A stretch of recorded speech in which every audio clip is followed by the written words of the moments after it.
magandang gabi sa inyong lahat. Kamusta po? Kamusta kayo? So, bale, time check siguro mga nasa 6 o'clock ng gabi. At nandito kami ngayon sa Mama Gar. Binibila namin ng momo si Champ. Tapos,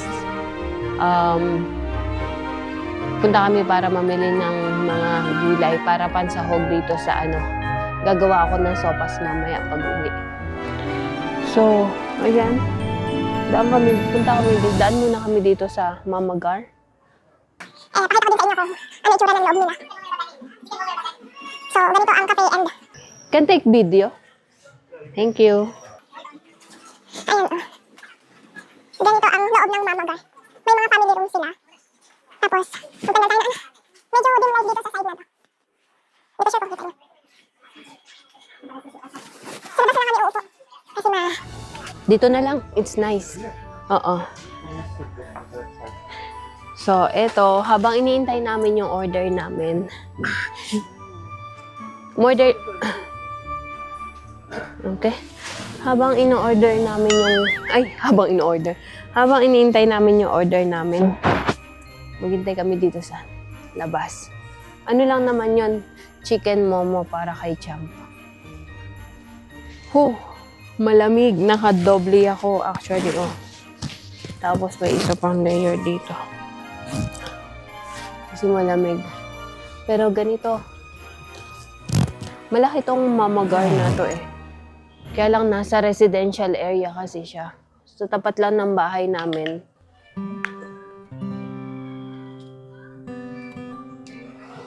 Ayun yung counter nila. Tapos labas. Okay. Ayan. Ginabi kami ng lakad ngayon. So, ito, may binili kaming pasta.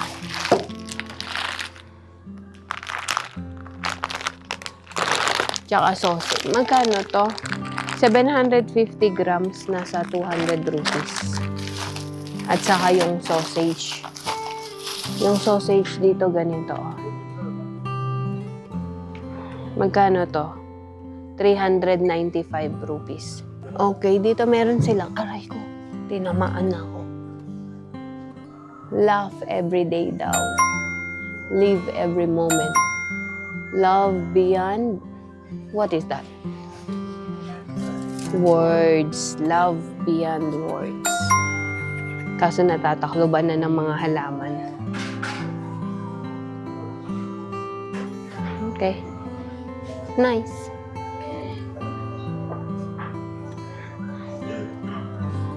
Malamig. 16 degree lang naman, malamig. So, ayun, kita na lang tayo mamaya sa bahay. Habang pakita ko sa inyo, magluluto ako ng sopas. Simple lang naman yung recipe. Kasi nga malamig, so puro yung ginagawa ko. Yung sopas naman tayo. Okay? Saan? May nakitang hasis eh. Habi, ganito pala. Ito. Madilim eh. Ayan. Hasis yan. Yung ginagawang marijuana. No? Okay. Hindi ko sure kung nabanggit ko na sa inyo na dito may isang araw na allowed para sa gumamit ng hasis o ng marijuana. Kumbaga legal siya. Iyon ang tinatawag na Shivaratri. Publicly, pwedeng gumamit ng hasis, pero sa Pashupatinath area lang. May video kami noon dati, Shivaratri. I-attach ko na lang dyan sa Tapos, yun ang month noon is, I think, between March and April. Nepali calendar, Chait yun tinatawag. Yeah, March. Kasi dito sa Nepal, iba yung calendar nila. Bale, nagsisimula siya, ang New Year nila is nagsisimula ng April 14. So parang ang isang buwan nila is from April 14 to May 14. 1 month nila yon. Ang pinaka-unang buwan nila is Baisak. Okay? So, ang year dito sa Nepal ngayon is 2081. So, ngayon, ano siya? Ano na ba ngayon? January, December. So, malapit na mag-New Year sa kanila. Magiging 2082 na. Iba yung calendar kasi nila eh. Minsan, sa isang buwan, meron silang 32 days sa isang buwan. Minsan, may 28 ba? Wala, no? May 28? No. Is there any 28 days in a 1 month? No. Mostly 31, 32. Yeah, 31, 32, 30. Ayun. Ganun yung ano nila. So, ang unang buwan is Baisak. Second month is Aswin. Parang ganun. Hindi ko na isa-isahin. Hindi ko rin kabisado eh. So, after nun, so last time sa comment, may nakapagtanong tungkol sa courtship, relationship dito sa Nepal. So, sinagot ko na, kumbaga nag-reply din naman ako sa comment, pero para ba sa kaalaman ng mga other viewers natin. So, ulitin ko po, dito sa Nepal, mostly arranged marriage. So, bibihira ang love marriage. So, yung courtship nila, paano ba? If it's love marriage. I mean, you know, younger generation, they are evolving to the love marriage also. Most of the people, they are funny. Oo, so ngayon, yung young generation, Yeah. mostly love na rin. Pero yung before, mostly, ano yun, may tumulo. Kala ko umuulan bigla. So before pa, mostly talaga love marriage. What? Ay, sorry. Arranged marriage pala. Pero ngayon, ganun pa din eh. Di ba ngayon, buwan ng mga buwan ng mga kasalan. Mostly, ganun pa rin ang nangyayari. Siguro nasa 90%, mostly arranged marriage pa din. Ganon. Masasabi ko bang old-fashioned way pa rin ang Nepal regarding sa courtship? I think so.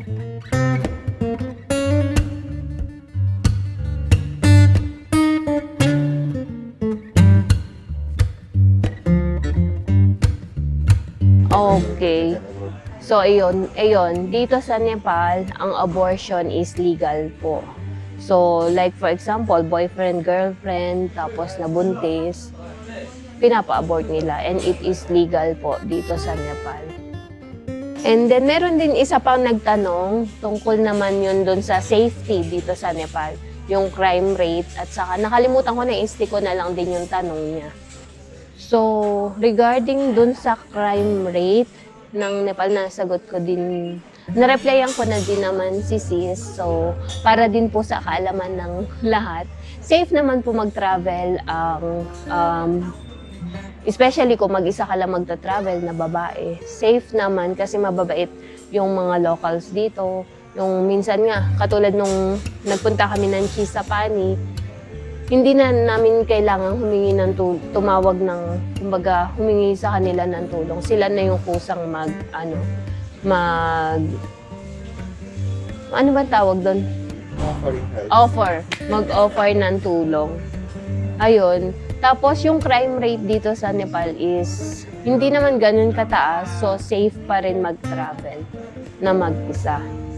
Pero maisa-suggest ko na kung gusto nyo pumunta dito sa Nepal, much better makakatipid kayo kung group. Lalo na kung gusto nyo pumunta ng medyo far, hindi, kumbaga village area, hindi dito mismo sa Kathmandu. So, iyan, itatakal natin ng different vlog, separate for tourist, anong tawag doon? Tips, kasi may nag-request din yan sa atin. So, maraming salamat kasi nagko-comment kayo, nag-e-engage kayo sa amin. Meron pa pala isa, yung cost of living pa pala. Kasi isang question lang yun eh, nakalimutan ko kasi. So yung cost of living dito sa Nepal is medyo mataas, especially dito sa city. Kasi ang mga items ng Nepal ay nanggagaling sa India at saka sa China. So kung hindi ko po nababanggit, Nepal is a landlocked country. So bale, napapagitnaan siya ng China, ng malalaking bansa na China at India. So lahat mostly ng items ng Nepal is nanggagaling sa China at India. So one time nga nung 2015 na first settle namin dito, nagkaroon ng shortage ng gasol. Kasi ang gasol nila is nanggagaling sa India. Tapos ang nangyari, yung India, naggawa sila ng blockade, so walang supply ng gasol. Ang hirap kaya nun, ang mabibili mong gasol is kalahati lang ng tangke. Tapos nun, tipid ka pa kasi ang hirap, pila. Mahahaba ang pila nung time na yon. Tapos nun, makakabili ka ng kahoy pang gatong. 500 rupees yata ang isang bundle ng kahoy na nung time na yon. Aside from doon, nag-shortage din sila ng asukal. At tapos na pala, andyan na, daldal pa ako ng daldal. O mamaya na lang ulit yung chikahan natin.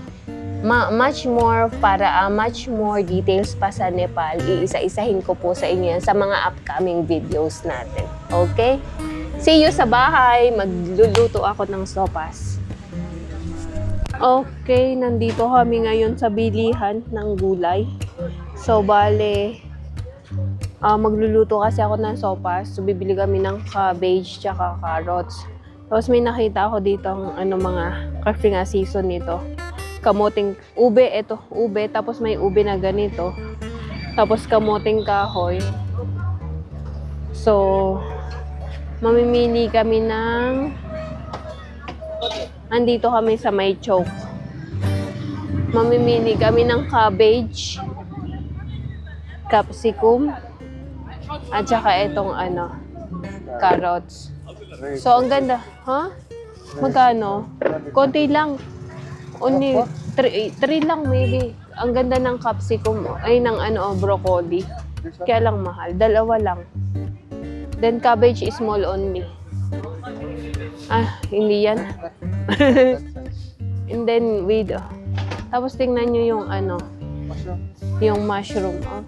Masarap yan i-fry. Tapos red, ano ba yan, me? Labanos. Radish red. Tapos ito, ito yung binigay sa amin last time na libre. May dito. Okay. So, bili lang muna kami kasi yun nga, magsasopas ako. Malamig. Okay. Ayan yung mga gulay dito sa Nepal. Tapos meron ito. Ang ganda ng carrots, kaya lang mahal. 200 rupees ang kilo. Ito, zucchini. Ang lalaki. May okra din. Tapos tingnan nyo yung talong bilog. Kuha kami ng patatas. 130 ang kilo ng onion. Very small. Ang liliit pa. Konti lang muna. Only little, I think. No? Ayun. Oh, enough the garlic, then garlic. Tapos, eto may talong din naman na mahahaba. Eto hindi ko alam kung anong to. What is this vegetable, B?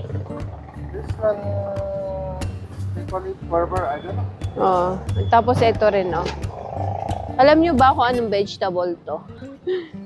Eto yung green peas. Garlic हाल्नु त के भन्छ लसुन एक पावा जति हाल्नु एक पावा कति आउँछ हेरौँ त Squash to. एक दुईवटा हाल्दियो Pumpkin to. या Baby pumpkin. Tapos may lemon doon na malalaki. Nimbu. निम्बु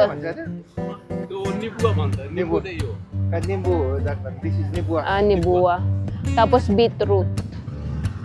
Ito, sayote. Ayun, ito yung vegetable shop. Doon kami namimili sa kabila. Pero matao kanina. Okay, maya naman ulit. A few moments later. So, minsan sa gabi kami, pag walang time sa umaga, sa gabi kami nagdidilig ng halaman. So, ngayon, tumutulong si Champ magdilig ng halaman.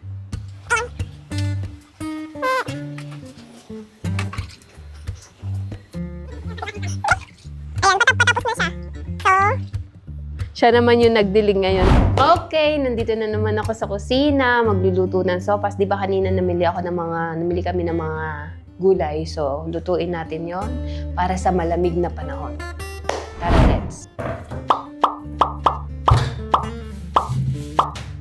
Okay, ito na yung mga ingredients. Baka napapansin nyo, walang chicken dyan. So, hindi ko siya talaga nilagyan. Meron kaming chicken, frozen nga lang. So, I opt not to put chicken.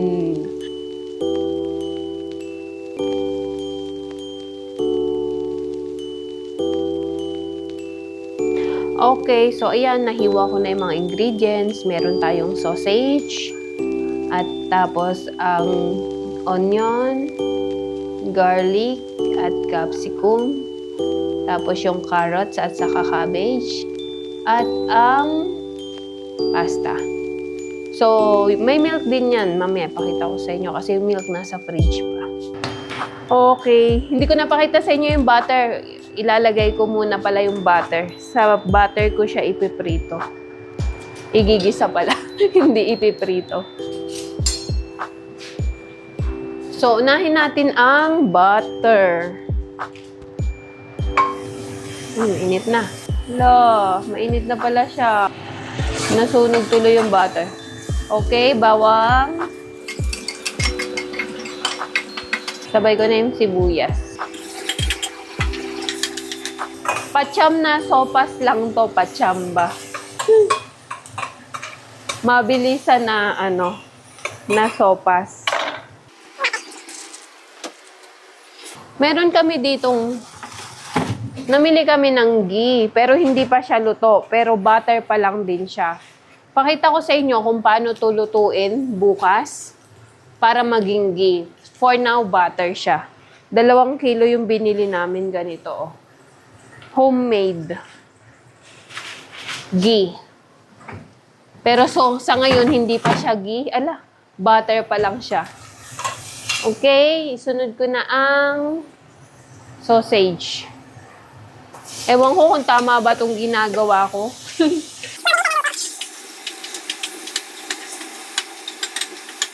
Iprito ko lang saglit yung yung sausage. Mamaya ko natimplahan. Okay, next, tatansyahin ko lang din yung pasta kung gaano karami. Kasi hanggang bukas almusal na tong niluluto ko para hindi na ako magluto ng almusal. Plano ko sana magluto ng yung Nepali donut. Pakita ko sa inyo kung paano. Pero hindi ko magaya yung katulad sa binibili namin. Ayan, lagyan ko siya ng tubig maya-maya pagka na-fry ko na ng konti yung pasta.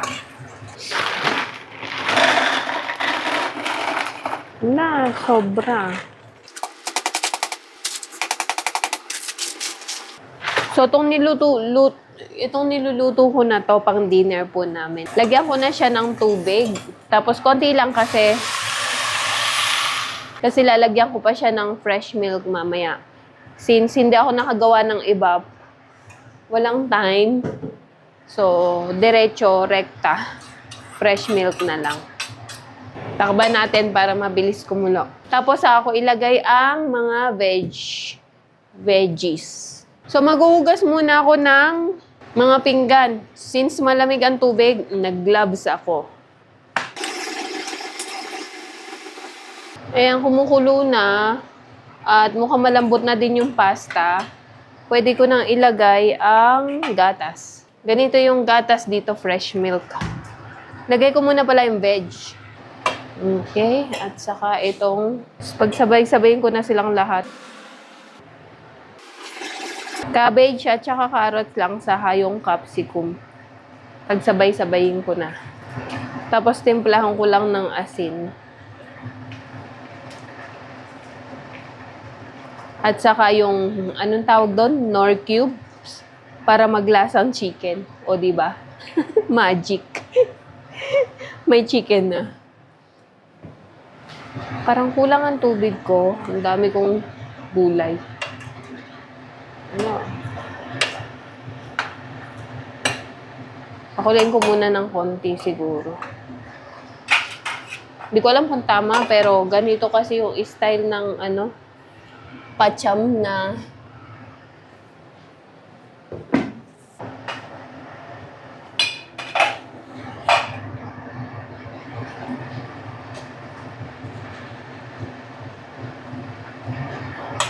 tingin ko lagyan ko na din siya ng milk para ma-absorb nung pasta.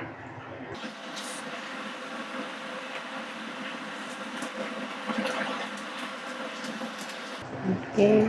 1 liter itong ganitong milk. So, minsan ganito yung binibili namin. Minsan yung, anong tawag doon? Ano pala? So, ang 1 liter na milk, nasa 120. Okay, so, lagyan ko na siya ng Knorr cubes. At pagkatapos ng salt, and then salt, lagyan ko na din siya ng salt, asin, at saka paminta. Yung asin dito, feeling ko hindi masyadong maalat, kaya ang dami kong nilalagay. Tapos yung asukal naman, sobrang tamis. Kaya konti lang nilalagay ko.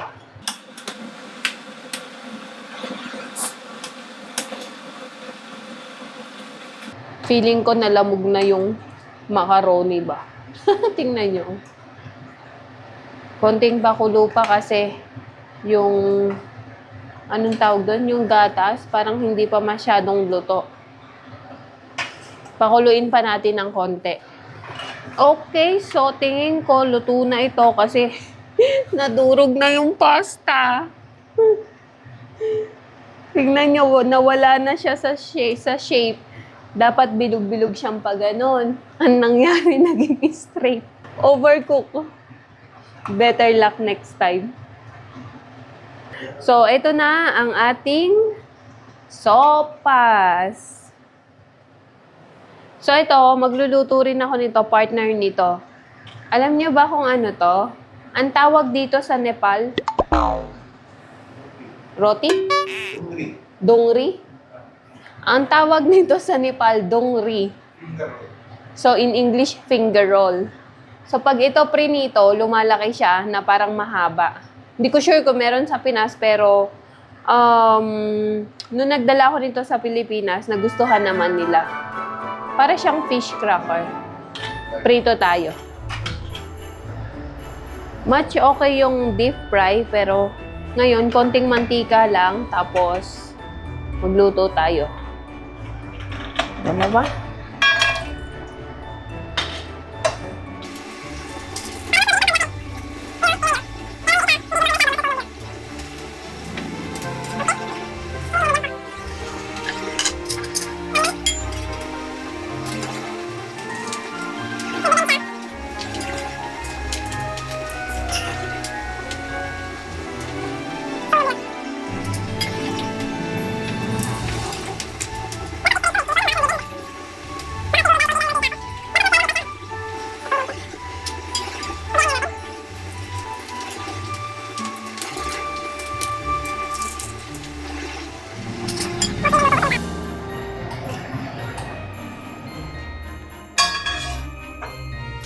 Tapos na, yun lang so far ang aming dinner for tonight. Kain tayo.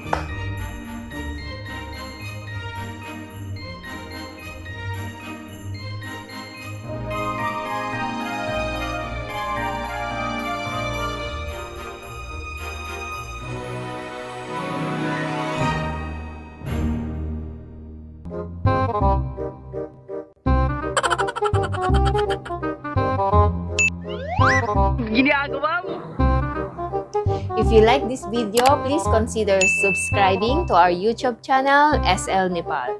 Thank you for watching. Have a nice day.